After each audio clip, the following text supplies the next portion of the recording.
This is tangents, 10-5. We're starting off with just some basic vocabulary, stuff we've already been over, and then but it's all stuff you need to know for this unit. We have a circle. It is the set of all points in a plane that are a fixed distance from the center of a circle. And that fixed distance is the length of the radius, right? That's the fixed distance. And then we have interior of a circle.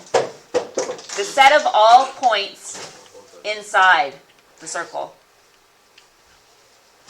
That's the interior. The exterior of the circle is the set of all points outside the circle. And it's just some mind-blowing concepts. All right. But then the chord. A chord is a segment whose endpoints are on a circle. So this is on the circle. That's a chord. So it has endpoints. It's this line segment. So segment AB is a chord. A chord connects.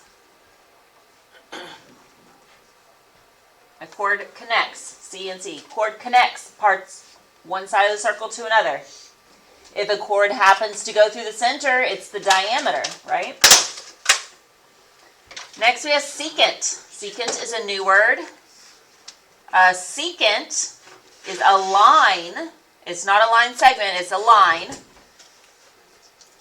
that intersects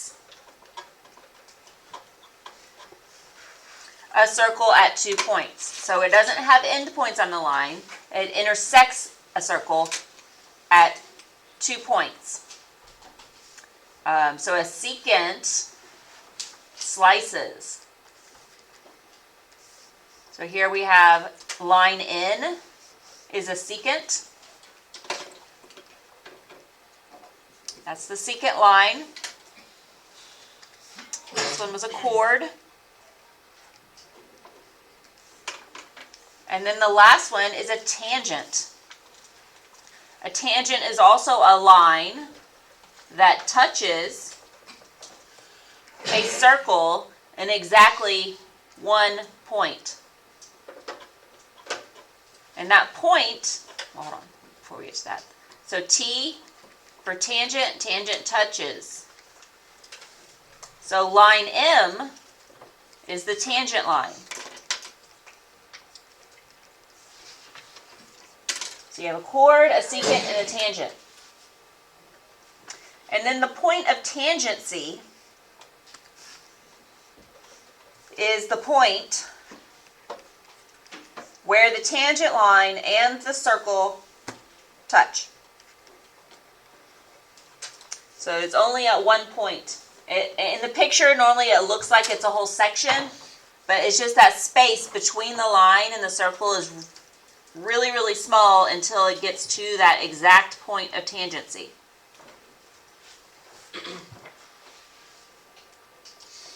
All right, so now we have a little exercise here. Identify each line or segment that intersects circle L. So we need a chord. There's chord KM. It's a segment. It has endpoints on the circle. It also happens to be a diameter. So segment KM is a chord. And then secant. Is there a secant line on this chord? Is there a secant line in the circle? It slices through the circle? Yeah. JM. But be careful not to make it segment JM. It's a line, secant line, so it has arrows in the symbol.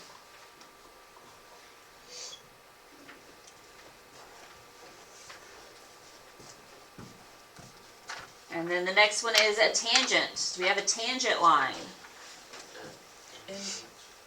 Line M with this lowercase m, because it is the one on the outside and it only touches the circle. That's the tangent line. Whenever we have a lowercase letter, we write line M.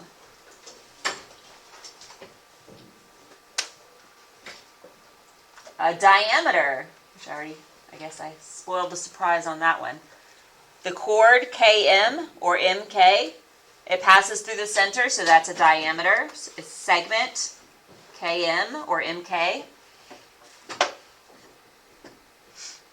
And then we have 3 radii.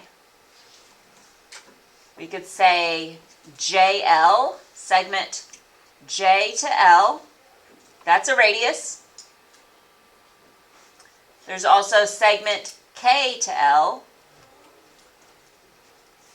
That's a radius. Or segment M to L is also a radius. So there are 3 radii in the circle. Now segment JM or secant JM does not pass through the center, so that is not a diameter. It is just a secant line, or if we talk about the segment JM, that would be a chord, because there are points on there. And then points of tangency. There's one point of tangency because there is one tangent line, and that is point H. And we just use the capital letter H for a point.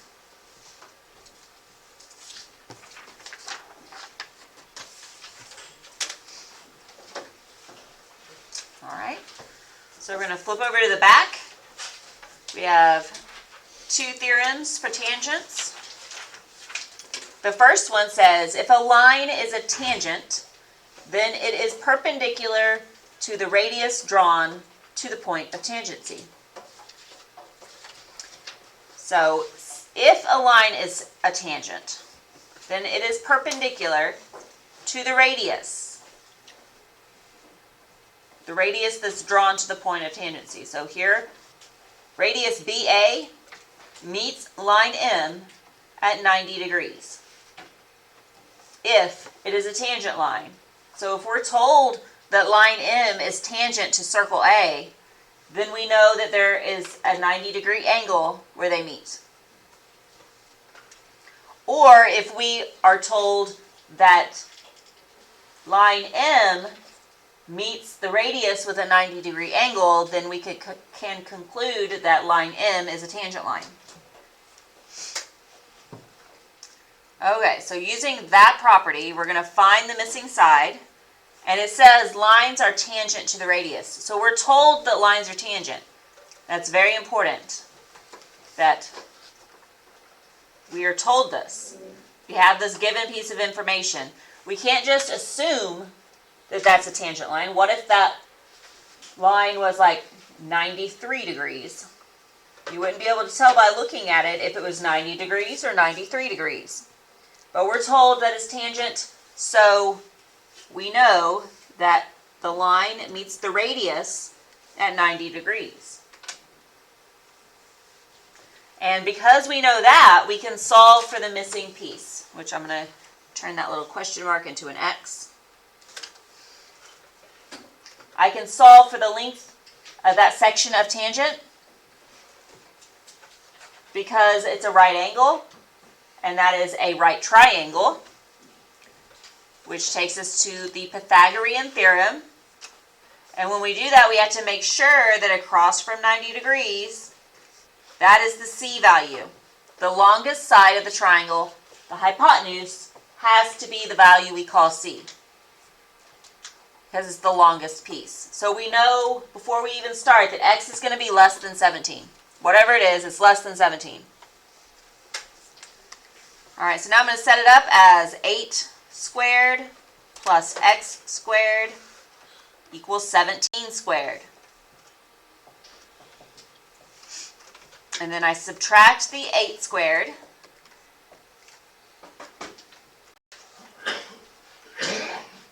So X squared equals, type in the calculator, 17 squared minus 8 squared, and that is 225. We know that's not the length of side X, right? Because that's X squared. And like I just said, we know side X is going to be less than 17. 225 is not less than 17, so you have to take the square root. And then once you do that, square root, squared cancel. This is X equals 15. And that is less than 17, so it fits what we expect it to be. Okay, so here's one more of those. So we know that the line is tangent to the radius.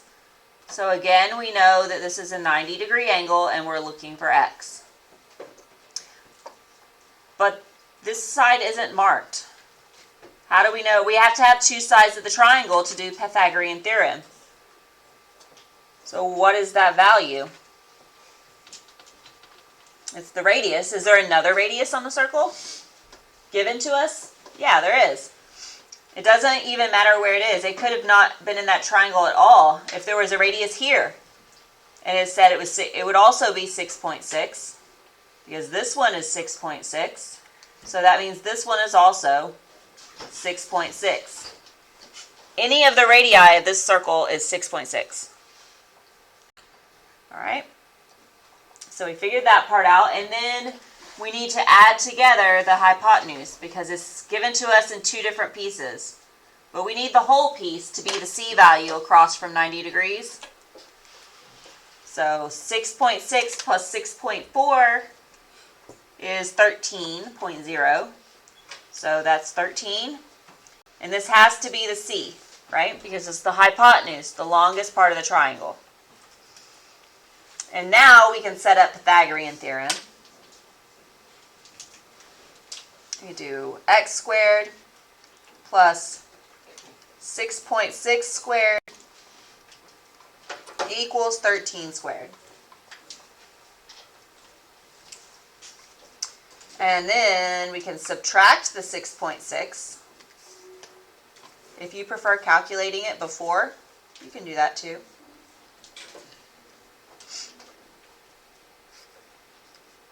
So x squared equals, and then you can type in 13 squared minus 6.6 squared.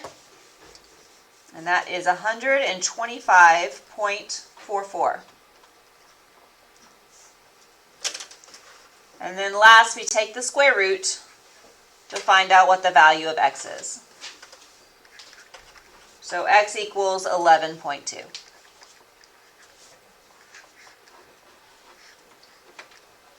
All right, so we could do that because we're told that the line is tangent.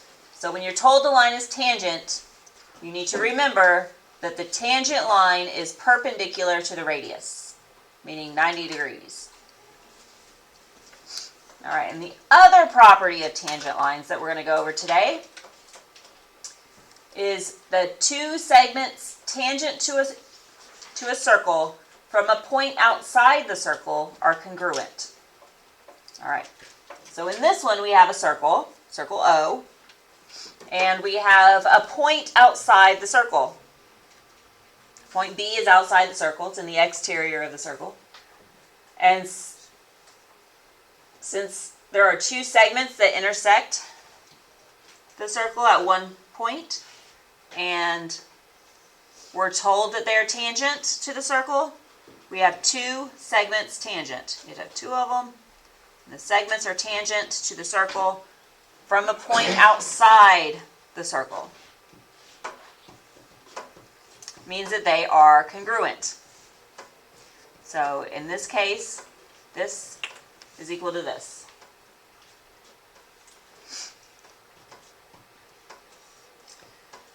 Okay, so looking at this one, number one, it tells us GH and GI, so segment GH and segment GI, are tangent to circle J. So without that information, we would not be able to solve this problem, because we wouldn't know that these two pieces are congruent if it didn't tell us that those lines or segments are tangent. But because they're tangent, it means that these two are congruent. So we can find the value of x and then plug it back in to find the length of segment GH. All right, so because they are congruent, 2x equals x plus 12.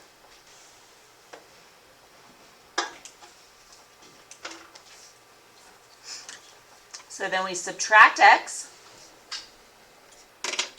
and x equals 12.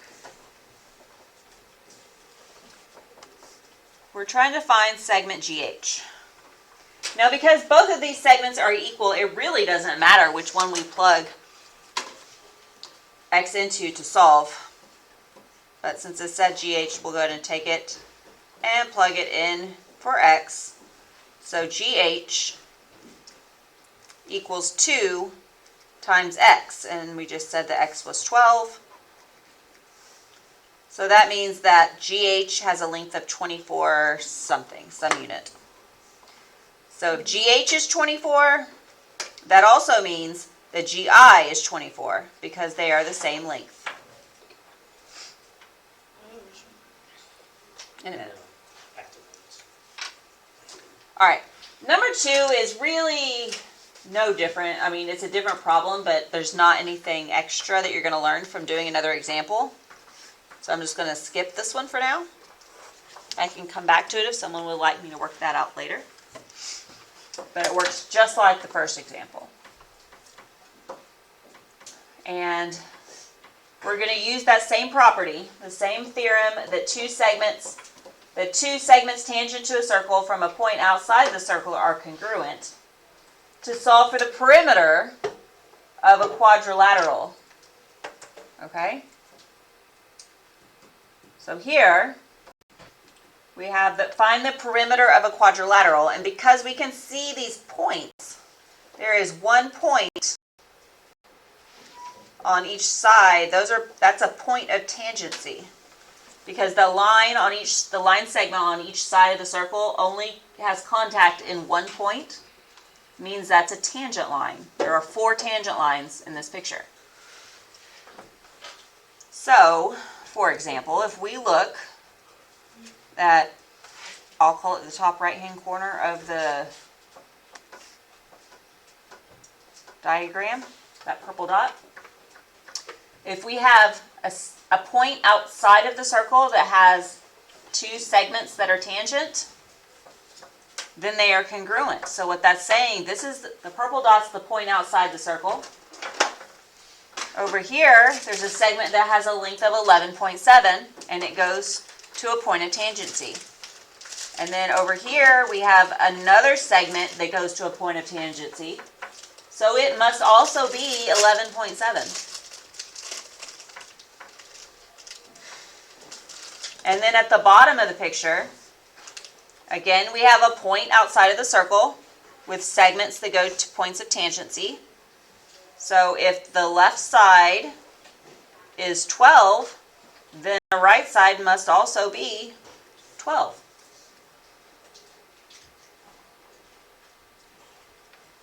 All right, and then the next one. So now we're over here at this point. In order to find that piece, the 12 isn't going to help us find that piece. And 15.9 is an entire length of one side of the circle. So that's not going to work. So we'll just come back to this one later, right? Whenever you get to a point like that when working these problems where you can't seem to connect anything, then just go to a different space. Like I already know that this is 10.1. So if this is 10.1, and here's the point outside the circle, so that means over here is also 10.1. And now I see that I can calculate that last missing piece, because if the whole side is 15.9, and the one I just calculated is 10.1, if I subtract that, that makes 5.8 this side over here. So that makes this 5.8.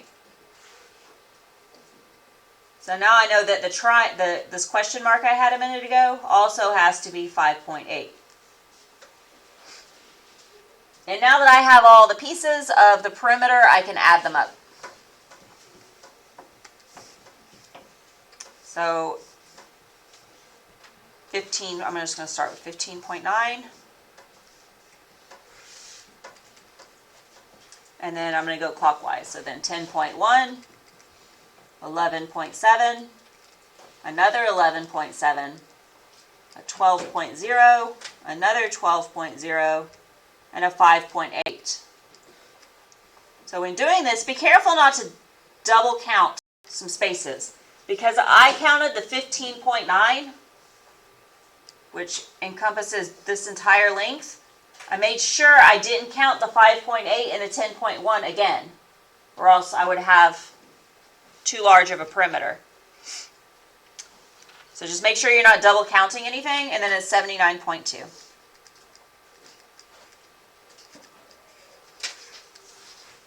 That's the perimeter of the quadrilateral. All right, so one more of these.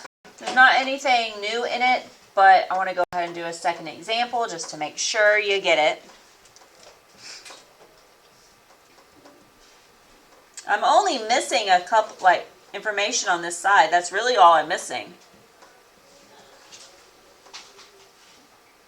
But I'm going to have to do a lot of small calculations to find the missing pieces. All right, so if I wanted to find this one, that would be that looks pretty easy to find. I could do 20.4 and subtract the 14 right here. And that gives me 6.4. So that means this side is 6.4, and then at the top is also 6.4.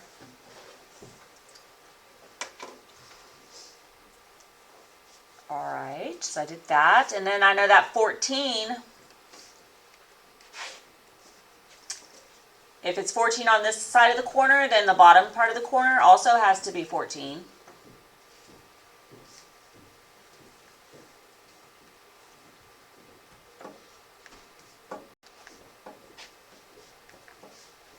And if the bottom is 14 and the entire length is 19.7, I could do 19.7 and subtract the 14.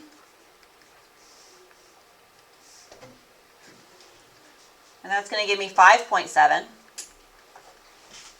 So this little piece here must be 5.7. And if that part of the corner is 5.7, then the other part of the same corner is also 5.7. Okay, so then at the top, I want to get this section. The whole right side of the quadrilateral is 19.5. If I subtract the 5.7 on the bottom, then I find out that piece is 13.8. So this one is 13.8. And if that side of the corner is 13.8, then the other side of the corner is 13.8. And now I have everything filled in. And looking back at it again, I see I have the entire right side given. I have the entire bottom piece given. I have the entire I have the entire left side given, the bottom given, and the right given. So if I were to total up the top, 6.4 plus 13.8, 12, 0, 1, that's 20.2. So now I've totaled all of the sides, and then to get the total perimeter, I just add up each piece. So 20.2, 19.5, 19.7, and 20.4. I add up all four sides, I get 79.8.